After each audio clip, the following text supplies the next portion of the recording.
Hello viewers, இனி நம்ம பார்க்க போறது One Piece episode 427 part 1.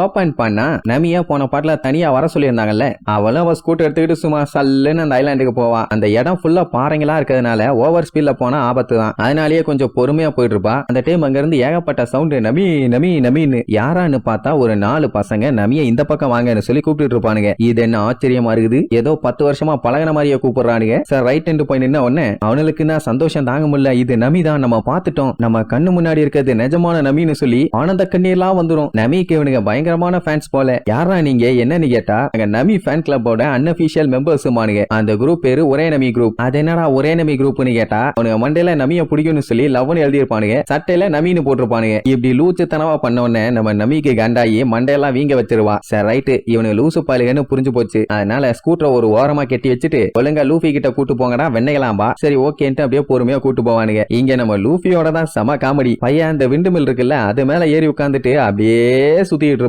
கண்டிப்பா அவனுக்கு புரியதானே செய்யும். ஏன்னா நம்ம பையன் இருந்ததே ஒரு விண்டுமில் வில்லேஜ்ல தான். அவன் இருந்த வில்லேஜ்லயும் இருந்துச்சாமா, ஆனா இந்த அளவுக்கு பெருசாலாம் இல்லங்கிற மாதிரி சொல்லுவான். அந்த பெரியவருக்கு சந்தோஷம், லூஃபிக்கு இந்த விண்டுமில் பிடிச்சிருக்குன்னு சொல்லி. ஆக்சுவலா இதத்தான் லிட்டில் ஈஸ்ட் ப்ளூவோட சிம்பலா பாக்குறாங்க. சோ இப்ப லூஃபி செம ஹாப்பியா இருக்கானா, அவன் எப்பவுமே ஹாப்பி தான், இப்ப இன்னும் ஹாப்பியா இருக்கான். அப்படியே கட் பண்ணி அந்த ட்ரைனிங் ஹால காட்டுறாங்க. அங்க ஜோரோ பிராக்டிஸ் பண்ற இடத்தெல்லாம் பார்த்துட்டு லைட்டா ஷாக் ஆவான். என்னன்னா அதை பார்த்த உடனே அவனுக்கு குயினாவோட ஞாபகம் தான் வரும். அவளும் பயங்கரமா பிராக்டிஸ் பண்ணுவா, இவனும் பயங்கரமா பிராக்டிஸ் பண்ணுவான். கடைசியில 2 பேரும் மாத்தி மாத்தி போட்டி போட்டு பார்த்ததுல ஜோரோவால அவளை ஜெயிக்க முடியல. சொல்ல போனா இது 1-2 மேட்சா இருந்தா பரவாயில்லையே, 2000 தடவைக்கு மேல போட்டி போட்டு குயினா தான் எல்லா டைமும் வின் பண்ணுவா. அதெல்லாம் யோசிச்சு பார்த்துட்டு ஒரு பேட் மெமரிஸ்மா. எப்படி அவன் நின்னு பார்த்துட்டு இருக்கும்போது லஞ்ச் பிரேக் முடிஞ்சது வாங்கன்னு சொல்லி ஒரு 6 புருஷங்களை இந்த இடத்தோட மாஸ்டர் கூட்டு போவாரு. டாப்னு ஸ்டாப் பண்ணுவாரு. எல்லாம் கட கட கட கட கடன்னு மண்ட மண்டையா முடிக்குவாங்க. இன்னும் சடனா பிரேக் அடிச்சா மண்டை முட்டாம மூதேவி என்னாச்சுன்னு கேட்டா அப்படியே கண்ணை திருப்பி பார்ப்பான். தோரோ 3 கத்தியோட இருக்கத பார்த்துட்டு ஐயோ அவன் என்னைய சேலஞ்சுக்கு கூப்பிடுறான்னு சொல்லி பொடுசுங்க பின்னாடி போய் ஒளிஞ்சுக்குவாரு. மாஸ்டர் ஒளிஞ்சுக்கிறாரு, ஆனா ஸ்டூடெண்ட்ஸ் எல்லாம் அட்டாக் பண்ண ரெடியா நிக்கிறானுங்க. அப்பதான் கூட்டு வந்தவங்க எல்லாம் சொல்லுவாங்க, அவர் சேலஞ்ச் பண்ணலாம் வரல, இவரு தான் பைரட் ஹண்டர் ஜோரோ, நல்லா தெளிவா பாருங்கப்பா. உடனே பொடுசுங்க எல்லாம் ஜோரோவா ஜோரோவான்னு பக்கத்துல நின்று அவனை போட்டு பராட்ட ஆரம்பிச்சிருங்க. அந்த மாஸ்டர் ஒரு படி மேல உடனே ஒரு பேப்பர் கொண்டு வந்து எனக்கு ஆட்டோகிராஃப் போட்டு கொடுங்க, ஆட்டோகிராஃப் போட்டு கொடுங்கன்னு கெஞ்சிட்டு இருப்பாரு. நம்ம பையன் தான் பயங்கர ஃபேமஸ் ஆச்சு. இதெல்லாம் தூரத்துல இருந்து பார்த்த யோகோ செம்ம காண்டாயி அங்க இருந்து வேகமா கிளம்பிடுவா. அப்படியே கட் பண்ணா பெரிய சைஸ்ல மேன்ஷன் ஒண்ணு காட்டுறாங்க.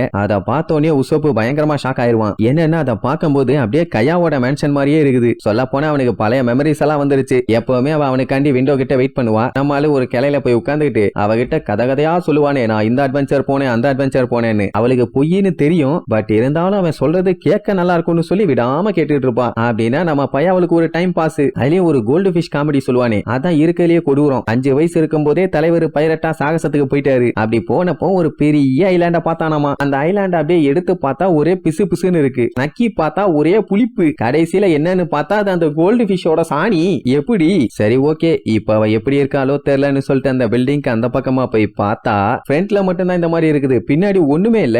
என்னடா நடக்குதுங்கன்னு கேட்டா டுயிஜான்னு ஒருத்தங்க இங்கதான் வாழ்ந்துட்டு இருக்காங்க. ஆனா அவங்களுக்கு இந்த மாதிரி மேன்ஷன்ல வாழணும்னு ஆசை. அதனாலதான் இந்த மாதிரி முன்னாடி ரெடி பண்ணி பின்னாடி ஒரு டோப்பா வீட்டுல உட்காந்துட்டு இருக்கா. அப்படி எல்லாம் ஒருத்தி இல்லவே இல்லையே, இது கையாவோட மேன்ஷன் ஆச்சே. ஒருவேளை இங்க வாழ்ந்துட்டு இருக்கிறது கையாவோட ரிலேட்டிவா இருக்குமோ, இருந்தாலும் இருக்கும்னு சொல்லிட்டு இருக்கும் போதே அந்த டோர் அப்படியே பொறுமையா ஓபன் ஆகும். உள்ளுக்குள்ள இருக்கிறது கண்டிப்பா கையாவோட தூரத்து சொந்தமா தான் இருக்கணும் அப்படின்ட்டு உள்ள பாப்பான். சேர்ல ஒரு பொண்ணு உட்கார்ந்துட்டு இருக்கும். ஐயோ அப்ப நிஜமாவே கையா இங்க வந்துட்டாளான்னு அப்படியே ஷாக்கா பாப்பான். ஏன்னா பேக் சைடுல இருந்து பார்க்கும்போது அப்படித்தான் இருக்கும். அந்த மூஞ்ச அப்படியே டர்ன் ஆகும், கருகரு கருகருன்னு இருக்கும் ஃபர்ஸ்ட். அதுக்கப்புறம் தான் இப்படி ஒரு மூஞ்சி வரும். இப்படி ஒரு ஃபேஸ பார்த்தவொடனே என்ன தெரியுமா தோணுது, பொண்ணைய தொடுத்திட்டு ஒடாதே ஒடாதேன்னு சொன்னே கேட்டியா, செவத்துல மோதி மூஞ்சி எப்படி மறிடுச்சு பாரு, அப்படிதான் இருக்குது. அட கன்றாவியே யாருதுன்னு சொல்லிட்டு அங்க எங்கன்னு கூச்சிட்டு கிடப்பான். அப்படியே கட் பண்ணி அந்த பரட்டி ரெஸ்டாரண்ட காட்டுறாங்க. அங்க யாரோ பயங்கரமா குக் பண்ணிட்டு இருக்காங்க. சஞ்சய் ஒரு வாரமா உட்காந்து ஸ்மோக் பண்ணிட்டு இருப்பான். அந்த டைம் அந்த குக்கு கேஷுவலா விசாரிப்பான், நீயும் ஸ்டார் ஹேட் மெம்பரா நீ கேப்பான். ஆமா நான் குக் பண்ணுவேன்.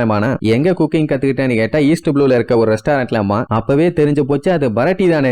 உடனே ஷாக் ஆகி நிஜமாவா சொல்றேன், அங்கேயே வேலை பார்த்தேன்னு தட்டை கொண்டு வந்து முன்னாடி வச்சு ஆட்டிட்டு இருப்பான். அடுப்புல வைக்க வேண்டியதை நம்ம வாயில வச்சிருவான் போலயேன்னு சஞ்சய்க்கு லைட்டா பீதியாகும். ஆக்சுவலா இவன் என்ன பண்ணிட்டு இருக்கான்னா ஜெஃப் ஒரு டிஷ்ஷை பண்ணுவாரு. அந்த டிஷ்ஷை எப்படியோ கஷ்டப்பட்டு ஸ்டீல் பண்ணி இவனும் ட்ரை பண்ண சொல்லுவான். இவனுக்கு அவரோட டிஷ்னா ரொம்பவும் பிடிக்குமாமா. ஆக்சுவலா அவரோட மாதிரியே கப்பல் ரெடி பண்ணி கடலை வைக்கலாம்னு இவனுக்கு ஆசை. ஆனா ஆனா அந்த மாதிரி பண்றதுக்கு இவனுக்கு தைரியம் இல்ல. அதனாலதான் இங்கேயே அதே மாதிரி ஒன்னு ரெடி பண்ணி வச்சிருக்கான். ஸ்டெப்ஸ் எல்லாம் பாருங்க இந்த பரட்டி ரெஸ்டாரண்ட்ல இருக்கிற மாதிரியே தான் இருக்கும். சரி ரைட்டுன்னு சஞ்சய் உட்கார வச்சு ஜெஃப் பண்ண அதே டிஷ்ஷை பண்ணி இவனுக்கு கொடுப்பான். எப்படி பண்ணிருக்கானோன்னு ஃபர்ஸ்ட் பயம் இருக்கும். சரி ரைட்டுன்னு வாயில் எடுத்து வச்ச உடனே அடுத்த செகண்ட் பிளாஷ்பேக்கு போயிருவான். என்னன்னா நம்ம பையன் சின்ன வயசுல இருக்கும்போது கூட்டி போயிருக்கிறது மட்டும்தான் அவன் வேலை. ஆனா அவன் என்ன பண்ணுவான்னா ஜெஃபோட டிஷ்ஷஸ் எல்லாத்தையுமே நோட்ஸ் எடுப்பான். அதுவும் அவருக்கு தெரியாம எடுப்பான். ஏன்னா ரெண்டு பேருக்கும் தான் ஈகோ அடிக்கடி கிளாஷ் ஆகுமே. அவரு போனதுக்கு அப்புறம் என்ன பண்ணுவான்னா நைஸா தட்டுல ஒட்டிட்டு இருக்கும்ல அதை எடுத்து அப்படியே டேஸ்ட் பண்ணி பார்ப்பான். செம டேஸ்ட். இவன் இப்படி பண்ணிட்டு இருக்கான்னு ஜெஃபுக்கும் நல்லா தெரியும். அதை நினைச்சு ரொம்ப சந்தோஷப்படுவாரு. பட் வெளியில காட்டிக்க மாட்டாரு. அந்த டைம் எல்லாம் நம்ம சஞ்சய்க்கு சந்தோஷம் தாங்க முடியல. நான் அந்த கெல்ட் பயலோட டிஷ் என்ன ஏதுன்னு கண்டுபிடிச்சிட்டேன்னு சந்தோஷத்துல கத்திட்டே வந்திருப்பான். பழைய மெமரியை தூண்டுற அளவுக்கு ரெடி பண்ணிருக்கான்னு அப்ப அதே டேஸ்ட்ல தான் பண்ணிருக்கான். பட் பாராட்டும் போது நீ ஜெஃபை விட நல்லா பண்ணிருக்கேன்னு பாராட்டுவான். அந்த குக்குக்கு சந்தோஷம் தாங்க முடியல. இது எல்லாத்தையுமே தூரத்துல இருந்து பார்த்த யோகோ கொல்ல காண்டாவா இவனுக்கும் செட் ஆயிருச்சான்னு அப்படியே கட் பண்ணி உசோ போட மூஞ்ச காட்டுறாங்க. பேய் அடிச்ச மாதிரி இருக்கும். பின்ன கையான்னு நம்பி ஒரு கழுதைய பார்த்தானே பாவம் அந்த பாட்டி வேற தம்மா கூட தான் இருக்குது. என்ன குட்டியூண்டு இருக்கீங்க உடனே காட்டு கத்து கத்திட்டு நீ சிறப்பு வில்லேஜ சேர்ந்தவன் தானே கண்டிப்பா யசோப்போட பையனா தான் இருக்கணும் அப்படின்னு கிளவி கரெக்டா சொல்லும். உங்களுக்கு எங்க அப்பாவை தெரியுமான்னு கேட்டா நல்லாவே தெரியும். அவன் சொல்ற பொய்யால நாங்க படுற பாடு இருக்கே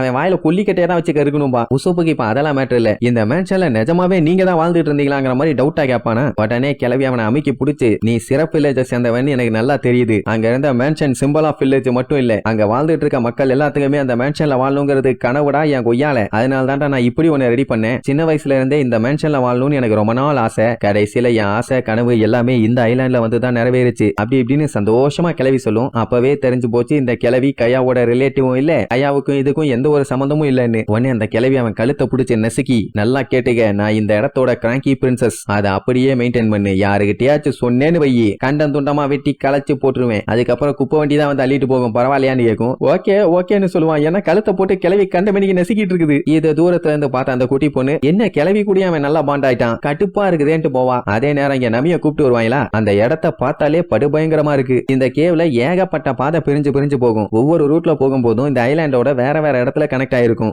எஸ்கேப் ஆகணும்னா ஈஸியா இதுல இருந்து எஸ்கேப் ஆயிடலாங்கிற மாதிரி சொல்லுவானுங்க. அதெல்லாம் ஓகேடா இனி எவ்வளவு நேரத்துக்கு போகணும் நம்ம ரொம்ப நேரமா போய்கிட்டே இருக்கோம்பா தான் பக்கத்துல வந்தாச்சுன்னு கூட்டு போவானுங்க. அப்பதான் அங்க நமியோட சிலை ஒண்ண காட்டுவானுங்க. அதை பார்த்துட்டு அப்படியே பயங்கரமா ஷாக் ஆயிருவா. சொல்ல போனா அந்த சிலையை சாமியை கும்பிடுவானுங்க. இதுதான் சிம்பிள் ஆஃப் ஒரே நமியாமா. சொல்ல போனா போஸ்டர்ல இருக்கிறத வச்சு டிசைன் பண்ணிருக்கானுங்க. அதுக்கு ஏன்டா துணியை போடாம வச்சிருக்கீங்கன்னு கேட்டா அட அதெல்லாம் ஒரு மேட்டரா இதை நாங்க முன்னாடி கொண்டு போய் வைக்க போறோம்னு சொல்லுவானுங்க. அவ்வளவுதான் மண்ட மண்டையா 4 போர்டு போட்டு படுக்க வச்சிருவா. அப்படியே கட் பண்ணி அந்த பீட்டில காட்டுறாங்க. அது சோகமா படுத்திருக்கும். அந்த குட்டி பொண்ணு யோகோ அதுக்கு மேல சோகமா இருப்பா. ஆமா அவளுக்கு பைரட்ஸுங்கனாலே சுத்தமா பிடிக்காது. ஆனா இங்க இருக்க வில்லேஜ் மக்கள் எல்லாருமே அவங்க கூட நல்லா பாண்ட் ஆயிட்டாங்களே. அவங்க ஆல்ரெடி நம்ம ஆளுகளுக்கு பயங்கரமான ஃபேன்ஸ் வந்தாங்கன்னா ஒட்டிக்கு தானே செய்வாங்க. அவளுக்கு இன்னொரு கவலை என்னன்னா அவங்க அப்பா எந்த ஒரு பைரட்டையுமே இந்த ஐலாண்டுக்குள்ள வர விடவே இல்ல. சண்டை போட்டு எப்படியாச்சும் விரட்டிடுவாரு. கடைசியில முடியலங்கும் போதான் செத்து போயிட்டாரு. ஆனா இவங்க அவங்கள வெல்கம் பண்ணி விருந்தெல்லாம் வைக்கிறாங்க. எனக்கு அது சுத்தமா பிடிக்கலன்னு சொல்லி ரொம்ப ஃபீல் பண்ணுவா. அப்ப அந்த பீட்டில் இவ ரொம்ப ஃபீல் பண்றான்னு சொல்லி அவளுக்கு கிச்சு கிச்சு மூட்டியாவ கூட விளையாண்டுட்டு இருக்கும். அப்படியே கட் பண்ணி அந்த அழகான ஐலாண்டுக்கு முன்னாடி காட்டுறாங்க. சப்மேரின்ல வந்துட்டு இருந்தானே அமிகோ பைரட்ஸ் அவனுக்கு தீவு பக்கத்துல வந்து நின்னுட்டு அவனுக்கு கொடி அப்படியே வெளியே விட்டு பறக்க விடுறதோட இந்த எபிசோடுக்கு எண்டு கார்டு போட்டு முடிக்கிறாங்க.